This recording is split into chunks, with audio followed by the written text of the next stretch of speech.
During our last date before signing the divorce papers, my husband leaned across the table with that familiar smile that once melted me and now chilled me, and he insisted that I try the wine he had chosen just for me. At first, it sounded almost romantic, almost like the man I had married years ago was still there in front of me, but something in the way he pushed the glass toward me made the air feel heavy instead of sweet. I excused myself, saying I needed a moment in the bathroom, and when I returned, the waiter's voice brushed against me in the softest whisper. "Please, do not drink from the right glass." My fingers trembled, but I kept my face calm as I switched the glasses with steady hands, and then I watched the clock in my mind start to tick in silence, knowing that sometimes 7 minutes can hold a lifetime of answers. And if you are listening right now and this moment already made your heart beat faster, your like or comment means the world to me. It keeps me going, and it reminds me that I'm not sharing these stories alone. Your support is what lets me keep telling them, so thank you for being here with me. I should probably start by telling you who I am, because without knowing my heart, you might not understand the weight of what happened that night. My name is Amelia. I am 33 years old, and for the longest time I believed that love meant patience, forgiveness, and letting the other person take the lead. I grew up thinking marriage was about compromise, that a good wife keeps peace in her home, even if her voice shakes or even if her needs feel smaller than his. I tried to live that way until the day came when silence nearly swallowed me whole. That dinner was supposed to be the last polite meeting between two people who once loved each other but had grown into strangers. I chose a soft blue dress, nothing too bold, because I thought I wanted to look neutral, not angry, not desperate, just calm enough to signal I was ready to close this chapter with dignity. Nathan, my soon-to-be ex-husband, chose a corner table in a restaurant that overlooked the water, a place where we had once celebrated anniversaries with laughter and candles. It was almost cruel, really, how he recreated the setting of our happiest times for the moment when everything was supposed to end. The lighting was dim, the air filled with quiet music, and every detail seemed designed to make me remember a love that no longer lived. He greeted me with charm, the same practiced charm he used on colleagues, waiters, even my own family. His suit was tailored, his tie perfectly chosen, his hair styled as if he was about to close a business deal instead of watching his marriage dissolve. He poured me a glass from the expensive bottle he had ordered, lifting it toward me with a smile that didn't quite touch his eyes. He said the words every woman is trained to accept as care. "I chose this for you, darling. You should try it first." But in that moment, a shadow ran through me, a flicker of doubt I could not push away. I excused myself, walked to the bathroom, splashed cold water on my face, and looked into the mirror. My reflection stared back, calm on the surface, but tight around the eyes. I told myself not to be dramatic, not to read too much into small things, because that had been my habit for years, to doubt my instincts, to silence my intuition, to convince myself that maybe I was just too sensitive. But something about the way his eyes followed that glass, not me, left me unsettled. When I returned, the waiter, a young man with careful eyes, leaned just close enough to whisper, "Please, do not drink from the right glass." My heart stumbled. His voice was urgent but quiet, the kind of tone someone uses when they see something they cannot ignore. I nodded slightly, thanked him with my eyes, and sat down. Nathan was smiling, waiting, watching. I lifted both glasses casually, as if adjusting their place on the table, and I switched them in one smooth motion, setting the untouched one in front of me and the one he had urged on me in front of him. Inside, a storm of fear, anger, and icy clarity swirled, but my face remained still. I had learned how to play calm for years, how to keep peace when I wanted to scream, and now that mask became my shield. I placed my hands gently on my lap, crossed my legs, and pretended nothing unusual had happened. But in my mind, I started to count. 1 minute, 2 minutes, 3. Each second heavy as a stone. I had no idea what would follow. No idea whether this was my imagination or something darker, but I knew one thing for certain.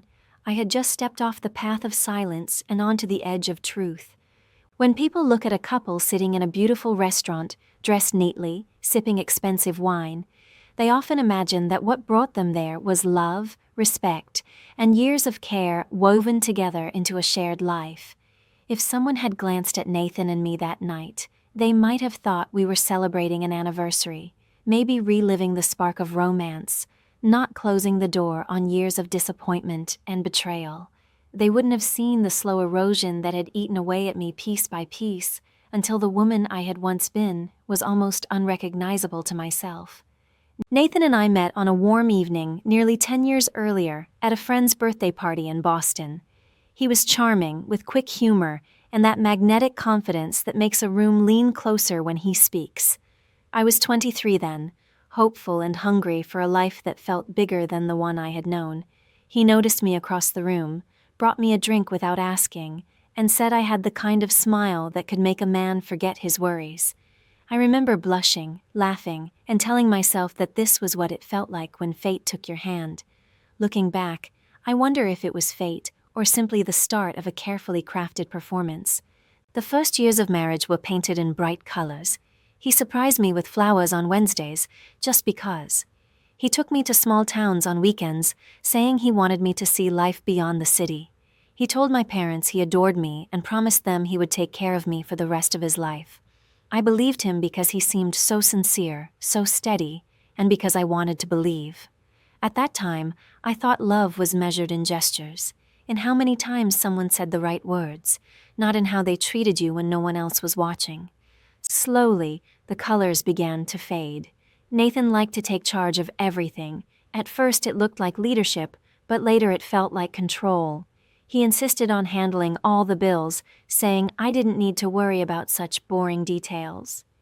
He changed the passwords to our joint accounts, explaining that it was safer if only one person managed them, and that I could just ask him anytime I needed to know something. He decided where we vacationed, what car we bought, even how much we spent on groceries. If I questioned him, he would smile gently and tell me not to stress over things he had under control.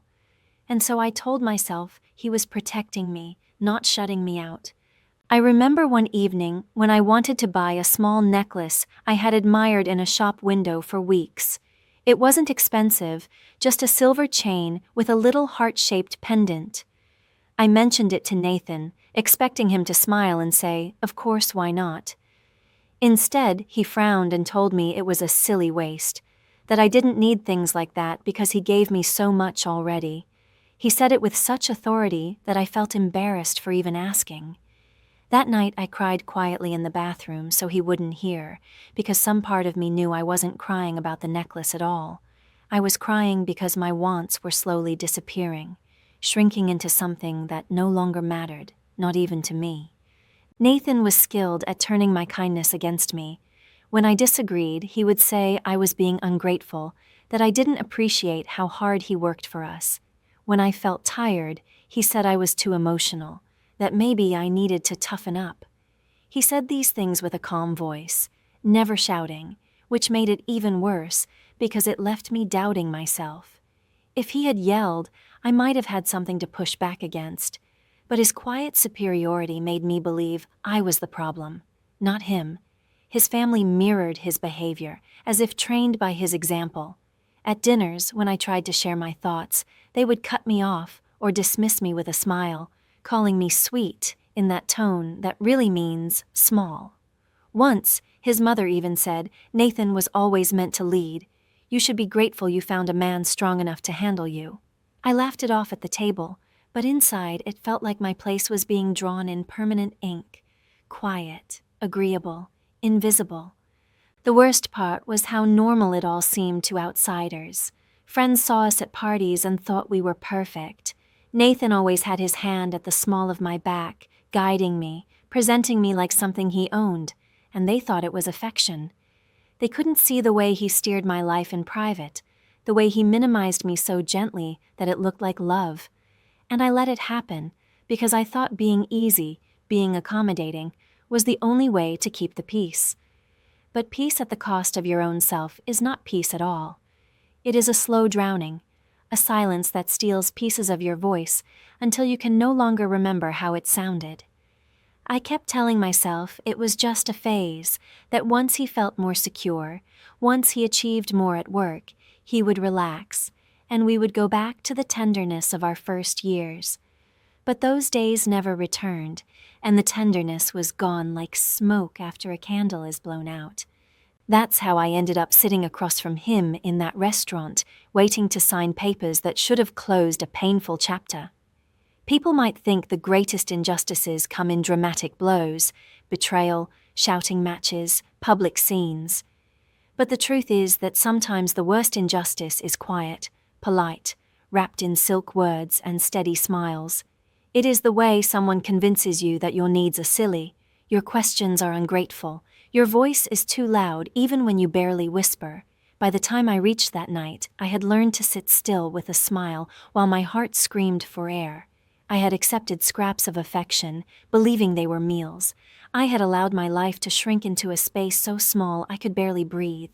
And still, I told myself I should be grateful, because Nathan worked hard, because he provided, because he was charming to others. I thought I was being a good wife by sacrificing, by staying silent, by waiting for the storm to pass. But storms don't pass when one person keeps feeding the clouds. They only grow darker until something breaks. And that night, with 2 glasses of wine on the table and a stranger's whisper in my ear, something inside me finally broke in the best possible way. Mini hook to pull into next section. I had thought silence would save me, but now I understood.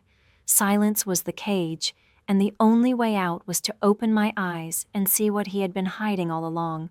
The hardest part of living with Nathan was not the first signs of control, not even the dismissive comments or the small humiliations disguised as jokes, but the way those small drops gathered into a flood over the years, pressing down on me until I could no longer tell where he ended and where I began. What started as him saying he wanted to take care of me slowly became him deciding what was mine, what I could use, and what I should give up, and I let it happen, because by then I was so used to being told it was for us that I stopped asking whether us ever really included me. He handled all the bills, all the accounts, all the insurance. At first, it sounded convenient. He said, "Why should you stress about numbers when I can handle them?" And I believed him because I thought marriage was about trust, about dividing roles in a way that kept things smooth. But then small cracks appeared. He started locking away papers in a desk drawer and brushing off my questions with a smile. He would wave his hand and say, "You don't need to look at that. I've already taken care of it." The drawer filled with envelopes I never touched, with statements that no longer had my eyes on them. One afternoon, when I was cleaning, I noticed a letter addressed to me but already opened and folded into his briefcase. It was from an insurance company mentioning a policy under my name with him as the sole beneficiary. My heart dropped because I had never signed anything like that. When I asked, he laughed lightly and said it was a clerical error, that he had it under control. He kissed my forehead as if I were a child worrying over nothing, and I believed him because it was easier than pushing back against the confidence in his voice. It didn't stop there. He began moving my personal things without asking, saying the house needed to look more organized. He placed family photos, small gifts from my parents, and even my journals into storage boxes, insisting we needed to declutter. When I later asked about the locker, he shrugged and said he had misplaced the number. Those pieces of my life disappeared into shadows, leaving the house beautiful but hollow, like a stage set built for appearances, not for living. Then came the divorce papers. The draft he presented was polished, generous at first glance, but the more I read, the more I saw how hollow it was. It promised me a share of assets that no longer existed, accounts that had been drained or transferred. It gave me property that was mortgaged beyond value, while leaving him with liquid accounts, investments, and security. I stared at the numbers, trying to convince myself I was misreading them, but the pit in my stomach told me I wasn't. He had carved out the meat for himself and left me with the bones. When I questioned one clause, he smiled and said, "You really don't understand finances, do you?" That's why I've always handled them." His tone was not angry, it was amused, as if my ignorance was entertaining to him. That cut deeper than shouting ever could. I felt like a child again, small and powerless, trying to defend herself with words that carried no weight. I began to notice a pattern, the way he always poured my drinks, the way he insisted on ordering for me, the way he steered conversations with friends so that I looked sheltered, naive, dependent. He built a world where my role was to accept, to trust, to let him lead, while he carved out the space to maneuver behind the curtain. And for too long, I accepted it, thinking I was being loyal, thinking this was what marriage required. The pressure grew heavier in those final weeks. He insisted that we meet one last time to end things properly, choosing the place, the time, the wine. He said it with such calm certainty that I almost forgot this was the same man who had spent years weaving me into silence. By then, I was exhausted, ready to sign, ready to let go of everything just so I could breathe again. But exhaustion is dangerous. It makes you vulnerable, makes you surrender things you don't even realize you're surrendering. Looking back, I realized the most dangerous part wasn't his control. It was my silence. Because silence is fertile ground for manipulation. It allows lies to grow roots so deep that by the time you notice them, they already hold everything in place. I thought that by keeping peace, I was saving myself, but in truth, I was giving him space to tighten the ropes. Mini hook, leading into next section. And yet, even in the tightest knots, there is always a loose thread waiting to be pulled. For me, it came in the form of a small, ordinary detail, a habit of his I had ignored for years, a habit that would become the spark of hope I never expected. For years, Nathan's behavior had followed the same rehearsed rhythm that I accepted as normal, a pattern that blended control with an illusion of care so smoothly that I often felt guilty for questioning it. Yet the truth about patterns is that they never stay hidden once you begin to notice the cracks, and it was one such crack that finally gave me the thread I needed to unravel everything. Nathan had always insisted on ordering my meals, choosing my drinks, and pouring my glass first, and while I once thought of it as charming, like a man proud to spoil his wife, over time it became clear that it was less about generosity and more about control, a habit that satisfied his need to orchestrate every detail of our lives. I began to remember moments that had felt odd, but that I brushed aside, like the time he poured me a cocktail at a family gathering and watched so intently that he didn't notice his own mother speaking to him, or when he insisted that a bottle must be finished even when I wanted to stop, because, as he put it, it was rude to waste something he had chosen so carefully.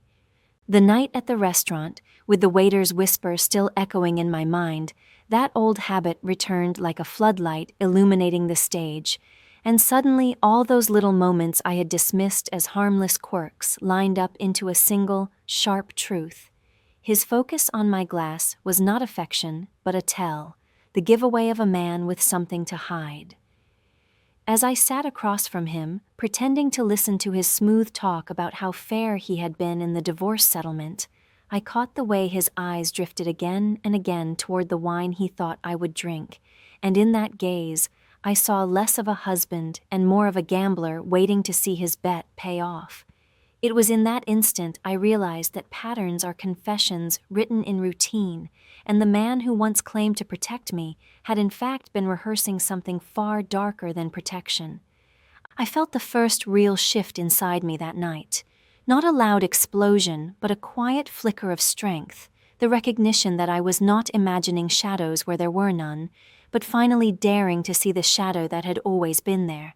What if I had been wrong all along, not about doubting him, but about doubting myself? What if the intuition I silenced for years was not weakness, but warning? The thought wrapped around me like a lifeline, and for the first time in years, I let myself hold on to it. Instead of shrinking back under his watchful eyes, I began to observe him with a new clarity. Watching his hands, his posture, even the way he adjusted his cufflinks when he thought I wasn't looking, all nervous details that betrayed the confidence he worked so hard to project. In that moment, hope didn't arrive like a rescue. It arrived like a spark in dry wood, tiny, fragile, but full of the possibility of fire if I was careful enough to guard it. I didn't yet know how to turn this spark into a weapon or what proof I would need to transform my suspicion into truth, but I knew something had shifted forever. The very habit Nathan had used to keep me small and under his control had become the crack through which his secret leaked, and though he still smiled across the table as if he owned the evening, I finally understood that the first thread had been pulled, and the rest of the fabric would not hold much longer. When I placed the glass in front of Nathan, the one he had urged me to taste with such careful insistence, I set an invisible timer in my head, because in moments when you are not sure whether you are safe or in danger, sometimes the only way to survive is to give fear a shape you can control, to turn it into numbers, into minutes, into something you can measure rather than something that drowns you. I told myself that 7 minutes would be enough, that in 7 minutes the truth would find a way to reveal itself, either through his calm confidence or through the cracks he could no longer hide. And so I leaned back in my chair, held the stem of my own untouched glass as if I were casually admiring its color, and forced a faint smile onto my lips, while inside my body every nerve was lit like a wire sparking in the dark. I let the music of the restaurant blend with the sound of my heartbeat, steady and sharp, each second heavier than the last, reminding me that time was no longer just moving forward. It was carrying me toward an answer I both feared and desperately needed. Nathan began to talk again, his voice smooth and steady, as if nothing in the world could shake his certainty, describing how fair he had been with the settlement, how kind it was of him to leave me with what he framed as generosity, and with each word I realized how he loved to narrate his own version of reality, a story in which he was always the hero, always the one who gave more than he took. Yet behind the polished flow of his sentences, I saw something else, a flicker of impatience, the way his eyes glanced at my untouched glass, not once or twice, but again and again, as though he were waiting for a curtain to rise on the scene he had planned. I asked him questions, not aggressively, but softly, naming digits from an account number I had seen, and asking if it was included, bringing up the policy letter that had never made sense to me. And though his smile never wavered, his answers came just a little too fast, a little too rehearsed, like lines spoken by an actor who had practiced them in front of a mirror, and as he spoke, he lifted the glass in front of him, the one I had switched, and took slow, deliberate sips, not realizing that the performance he thought he controlled had already shifted out of his hands. I ordered a sealed bottle of water, letting the server twist the cap in front of me so I could feel the break of the seal myself, and I drank it slowly, almost ceremonially, because each swallow felt like reclaiming control over something he had stolen for years. The right to choose what entered my body, the right to decide what was safe for me, the right to say no without apology. The water was cool against my throat, steadying me, anchoring me against the storm of emotions that threatened to spill over. I laughed lightly at something he said, though my laugh felt hollow in my own ears, and I let him believe I was calm and distracted, while in truth I was cataloging everything, the subtle tightness in his jaw, the restless tapping of his fingers against the polished table, the way he straightened his cufflinks each time the silence stretched a little too long.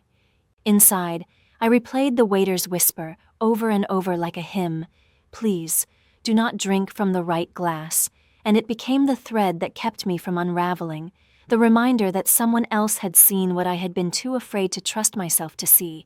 Minute by minute, the tension grew, and with it grew something else I had not expected: clarity.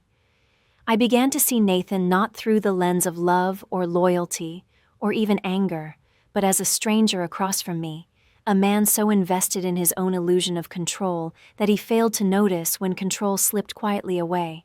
The longer I waited, the more I realized that the simple act of switching those glasses had already changed the balance of power, because whether or not anything happened, whether or not my suspicion proved true, I had done something he never expected. I had acted. I had refused to play the part he had written for me. I had broken the script. And as I sat there, 7 minutes stretching like 7 hours, I understood that even if my hands still trembled and my voice still wavered, something in me had shifted forever. I was no longer the silent woman swallowing whatever was placed in front of her.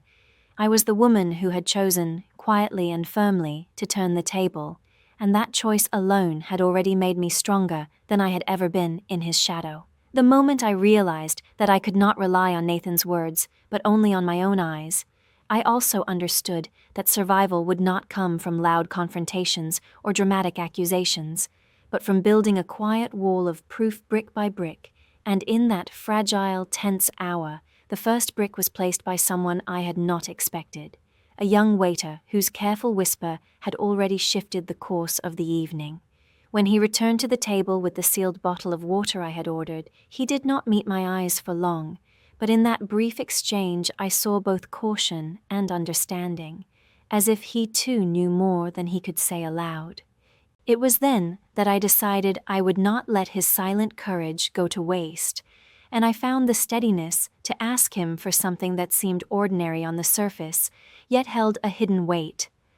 I asked for a copy of the receipt for the wine, pretending to be curious about the vintage and its details, framing it as a collector's interest so Nathan would think nothing of it. The waiter nodded, disappearing for a moment, and when he returned he slipped 2 papers onto the tray, one the usual printed receipt, neat and forgettable, and the other a smaller slip where he had written the seal code of the bottle and the time of its opening. He did not say a word, but his hand lingered just long enough for me to notice, and I tucked the slip into my purse with a calmness I did not truly feel.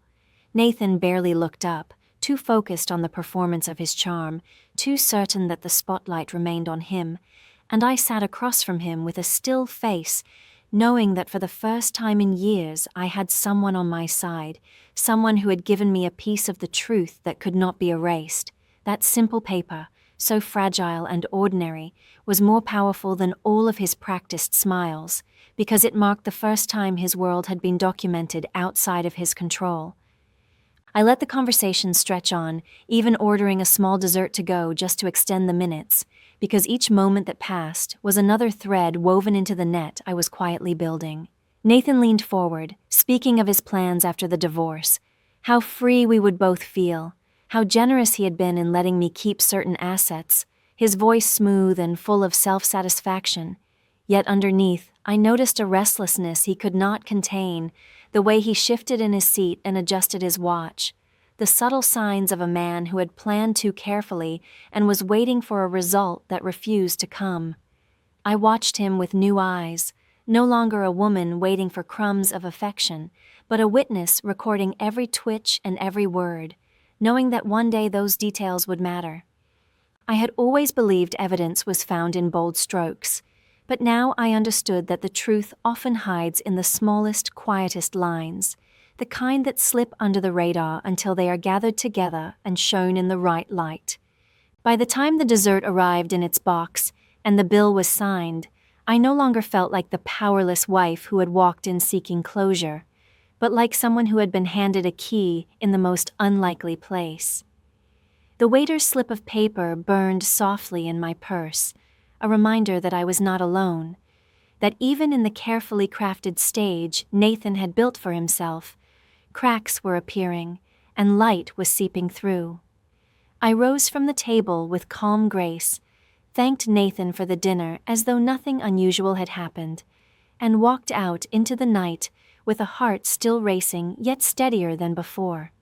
I did not yet know exactly how I would use the pieces I had begun to gather, but I knew this much with absolute clarity. The silence that had once been my prison had now become my cover, and under that silence I would build a story strong enough to end his performance forever. 7 minutes is not a long time when measured on a clock, yet in that restaurant it stretched into an eternity where every tick carried the weight of my fear and my hope. And by the time the invisible timer in my mind reached its end, I saw the first undeniable shift in Nathan that confirmed everything I had tried for so long to dismiss. It was subtle at first, the way his shoulders sagged slightly, the faint flush creeping up his neck, the hesitation before he lifted his fork again, But when you are watching a man with all your senses sharpened by survival, even the smallest tremor becomes a confession. He tried to keep speaking with his usual smoothness, yet the words dragged just a fraction slower, and his laugh, that polished sound I had heard at countless dinners, came out just a little too forced, as though his body was betraying the confidence his mind was desperate to maintain. I sat perfectly still, my face calm, my smile faint, yet inside I felt a storm breaking free, because this was the moment I had been waiting for, the proof that the shadows I feared were not born of my imagination, but carved out of his choices. I lowered my gaze to the 2 glasses on the table, identical to anyone who did not know the secret, and quietly requested that they be set aside for me, untouched, preserved. The waiter, still my silent ally, nodded without hesitation, sliding them onto a tray with careful hands and marking them with the time. I asked for the manager, and in a voice steady and clear, I explained that I wanted the glasses sealed, not for drama or confrontation, but for record, and the manager, sensing the gravity in my words, agreed without question. That simple act transformed the restaurant into a stage of witnesses, and though no one knew the full truth yet, the balance had already begun to shift. Nathan tried to brush it off, smiling at me with a flicker of irritation in his eyes, saying I was being overly dramatic. But I could see the panic rising just beneath his surface, the kind of panic a man feels when he realizes that the script he wrote is no longer being followed. He reached for his glass again, but this time his hand was less steady, and I felt a cold clarity sweep through me as I watched him sip what he had once so confidently placed before me. Around us, diners continued their conversations. The music played softly, yet I could sense eyes beginning to drift toward our table, catching the tension that pulsed beneath the polite surface. The room did not know the story, but it felt it, and there is something powerful in being seen, even by strangers who do not yet understand what they are witnessing. By the time I signed the bill and gathered my purse, the air around us had changed, no longer the comfortable stage Nathan had built for his performance, but a space heavy with unspoken truth. I walked out with calm steps, feeling the night air cool against my skin, and I understood that the shift I had longed for was no longer just inside me. It was visible, tangible, documented, held in the glasses now sealed away, and in the eyes of those who had unknowingly witnessed the first cracks in his facade. For the first time in years, I felt the weight slide off my chest, replaced not by relief but by determination, because I knew this was only the beginning and the true story had yet to be told. When I returned home that night, the quiet of the house felt heavier than ever, as though the walls themselves had absorbed years of secrets I had been too afraid to face. And instead of resting, I sat at my desk with a pile of folders and a laptop, determined to finally look closely at the details Nathan had always brushed aside with a wave of his hand. It didn't take long for the threads to show themselves, because once you begin to suspect a pattern, you see it everywhere. And soon I realized that the dinner and the wine were not isolated moments of cruelty, but the surface of something far more deliberate and dangerous. In the corner of my drawer, I found copies of letters from an insurance company addressed to me, each stamped and dated, each naming Nathan as the sole beneficiary of policies I had never requested, their language cold and official, their signatures eerily similar to my own, though I knew in my heart I had never placed my pen on those lines. The more I looked, the more the unease grew into certainty, because hidden between the bank statements and insurance letters were traces of accounts that flickered in and out of existence, joint accounts that appeared on one statement only to vanish on the next, accounts tied to my name, but drained almost as soon as they were opened. I remembered asking Nathan once about an account ending in numbers I recognized, and how he smiled with that infuriating calmness, telling me I must have misread it, that it was probably a clerical error. But here, in black and white, were the same numbers, repeated across forms and statements, and with every page I turned, it became clearer that my life had been written into a game I had never agreed to play. He had used my name like a tool, attaching it to paper trails designed to make me both the shield and the victim, and the thought of how close I had come to signing the divorce papers without looking made my blood run cold. I sent an email that night to the HR department at my workplace, asking in careful, measured words if any requests had been made under my name to transfer or change benefits, because a quiet suspicion gnawed at me that Nathan's reach extended even further than I had realized. The reply came the next morning, short and almost clinical, stating that no such request had ever been filed and that any changes would have required my explicit authorization.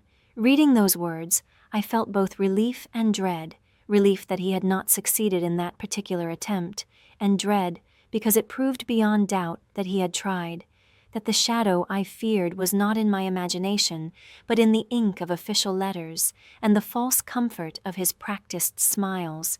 For years, he had woven a net of papers around me, a net designed to make sure that when the time came, I would be left with nothing, blamed for everything, and powerless to resist. It was then that I understood the dinner had been more than a farewell, more than a performance of control. It had been the final act of a plan he believed flawless, a plan where the divorce papers would leave me stripped, the accounts would vanish, the policies would pay out, and the story of my life would end with him walking away richer and untouchable. But what he had not counted on was that in his arrogance he had left too many threads dangling, too many details scribbled in the margins, and that a single whisper from a stranger in a restaurant could shift the balance entirely. I stared at the documents spread across my desk, the proof of years of manipulation, and I felt the fear inside me twist into something sharper, harder, something that no longer resembled weakness at all. For the first time, I was not simply a wife enduring his control. I was a woman standing at the threshold of the truth, ready to pull every thread until the entire fabric of his lies unraveled in the light. Once the documents lay in front of me, and the weight of their implications sank into my bones, I knew that the time for silence was over, but I also knew that rushing forward with anger would only play into Nathan's hands, because men like him thrived on dismissing emotions, calling them hysteria, reducing them to noise. So I chose instead the sharpest weapon I could carry: calmness.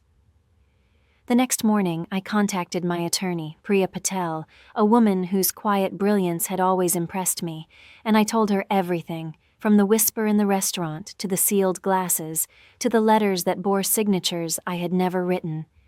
She listened without interruption, her voice steady when she finally spoke, telling me that suspicion was one thing but evidence was another, and that what we needed now was not confrontation but patience, documentation, and above all, a clear chain of proof that no one could twist or erase. Together, we arranged for the glasses I had preserved at the restaurant to be tested, ensuring that every step was recorded, every hand that touched them noted, because in a world where Nathan's charm could bend people to his version of the story, facts had to stand unshakable. I remember carrying those glasses to the lab, my fingers trembling as though I held not glass, but the fragile hope of justice itself, and when I handed them over, I felt a strange calm wash over me, because no matter what the results would show, I had already begun to reclaim control by refusing to let his narrative remain the only one.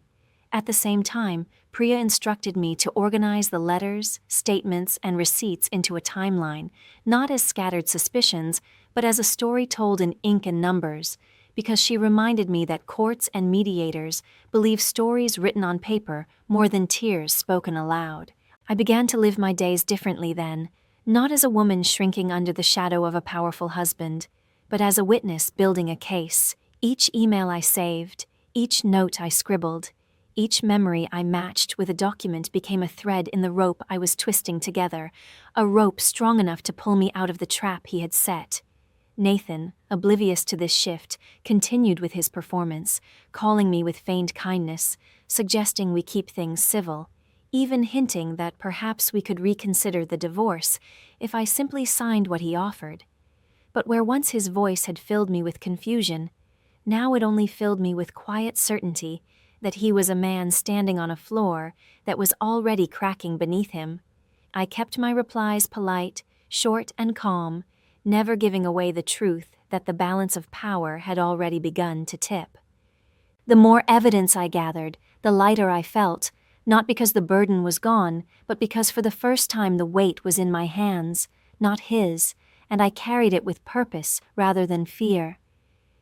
Priya reminded me that what I was doing was not vengeance, but protection, that by building this case step by step, I was not only securing my future, but ensuring that his lies could not harm me again. I realized then that power is not always loud. It does not always roar or break doors. It often sits quietly in folders, in sealed bags, in the calm tone of a woman who has stopped apologizing for her own instincts. And as I looked at the growing mountain of proof on my desk, I felt the fear that had once silenced me harden into resolve, because I knew the time was coming when Nathan would finally face a truth he could not charm his way out of. The day of mediation arrived like a storm I had been preparing for in silence. And though my hands trembled slightly when I walked into that glass-walled conference room, my heart was steadier than it had been in years, because this time I carried more than suspicion. I carried proof, and proof has a way of making even the quietest voice sound undeniable. Nathan was already there, dressed sharply in a tailored suit, leaning back in his chair with that familiar air of casual superiority, a man who believed the outcome had already been written in his favor. He greeted me with a smile polished enough to shine under the fluorescent lights, a smile meant for the mediator and the attorneys more than for me, because he had always known how to charm a room. But what he did not know was that I had built a room of my own, brick by brick, fact by fact, and today he would be forced to step inside it. As the mediator began with polite introductions and ground rules, Nathan spoke easily, describing how fair he had been, how much he had sacrificed, painting himself as the generous husband who wanted nothing more than a civil resolution. And for a moment I almost admired the smoothness of his performance, because he told his story with the same rhythm he had once used to convince me I was safe under his control. But when it was my turn, I opened the folder on the table, and with deliberate calm, I began to lay out the timeline, piece by piece, beginning not with accusations, but with documents, letters bearing my name and his signature, statements that showed accounts opening and closing like shadows, policies I had never requested, and finally the sealed lab results from the glasses preserved that night at the restaurant. I spoke without raising my voice, my tone clear and steady, because I had learned that evidence does not need anger to be heard. It only needs to be shown in the light. The room grew heavier as the pieces stacked, each fact tightening the noose Nathan had unknowingly tied for himself. His smile faltered, his confident posture stiffened, and I watched the first cracks spread across his performance as his attorney leaned in with whispered urgency, scanning the documents with widening eyes.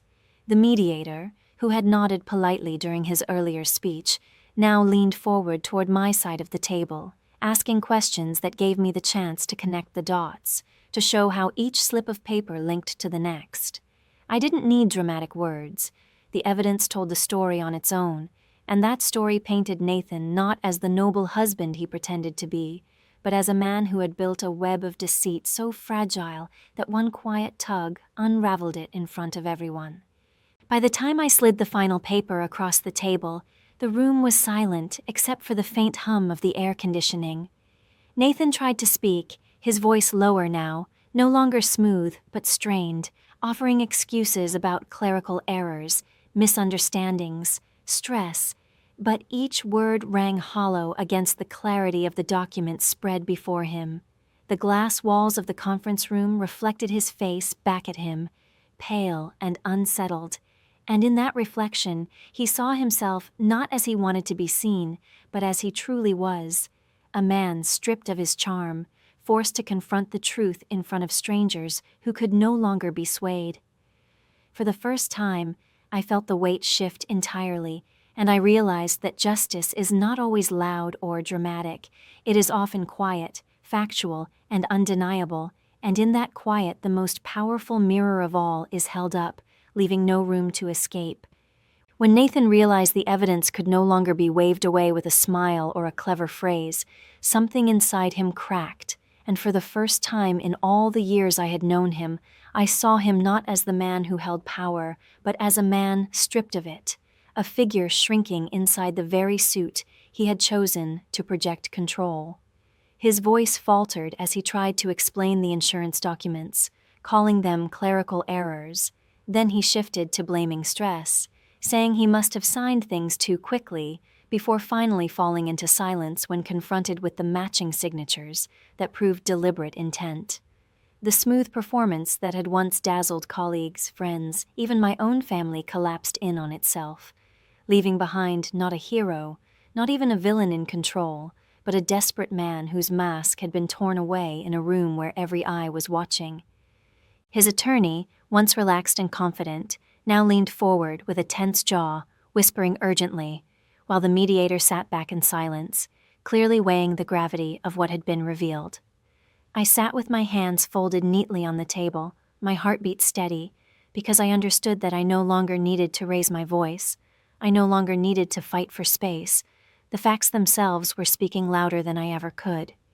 In that stillness, the balance reversed completely, and the power he had stolen from me over the years flowed back into my hands, not with noise or drama, but with the quiet certainty of truth laid bare.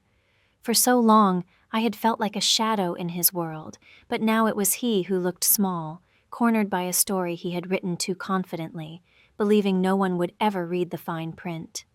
The negotiations that followed were no longer his stage, but mine. The settlement he had crafted so carefully to leave me with scraps was torn apart and rewritten, his claims reduced, his control dismantled piece by piece.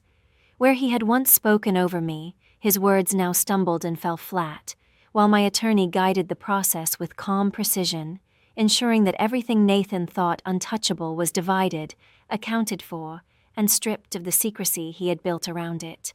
His reputation, the crown he wore most proudly, suffered the deepest cut, because the whispers of what had been uncovered in that glass-walled room would travel farther than any document, and he knew it. I watched him sit with his shoulders hunched, his gaze fixed on the table, and in that image I saw the reversal I had prayed for.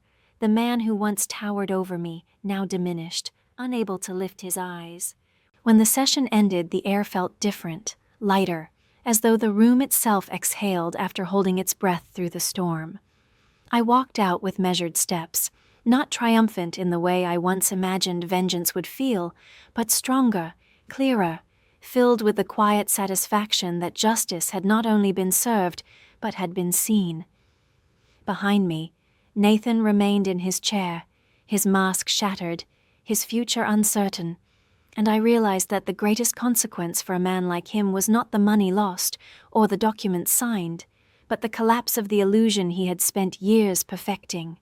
For the first time, everyone in that room had seen him for what he was, and there was no performance powerful enough to erase that truth.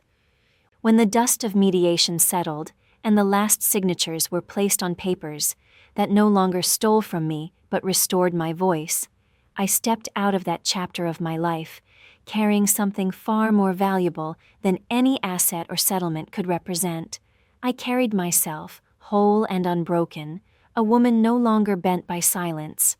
I moved into a smaller, brighter home with windows that opened wide to let in the morning sun, a space that felt alive with possibility, not heavy with secrets, and I filled it with plants and books and simple pieces that reflected who I was, not who someone else expected me to be. For the first time in years, I unlocked my own door at night and felt safe, not because someone told me I was, but because I had built safety with my own choices, brick by steady brick. In my work, I found new strength as well, no longer afraid to ask questions or to take up space, because the woman who once sat quietly while others spoke over her had learned that silence is not grace when it erases your truth. I earned a promotion I had once doubted I deserved, not because I suddenly became someone else, but because I finally stepped into the woman I had always been.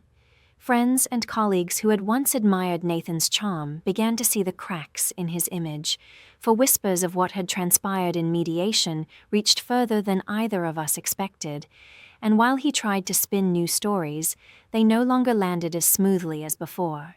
Reputation, the currency he valued most, slipped through his hands like water, leaving him a man with wealth diminished and credibility shattered, and though I did not rejoice in his downfall, I could not deny the balance it brought. There were moments when I looked back, not with longing but with a sober kind of gratitude, because without those years of silence, I might never have understood the strength that comes from breaking it, and without the pain of betrayal, I might never have learned the beauty of standing tall in truth. I stopped waiting for validation from others, stopped apologizing for being cautious, and began to trust the instincts that had once whispered quietly, but now spoke clearly and firmly within me. Even small rituals took on new meaning, pouring my own coffee in the morning, signing my name on documents I understood fully, choosing a silver necklace that reminded me of the one I once cried over in silence, all symbols of a woman who no longer let anyone else decide what she needed or deserved.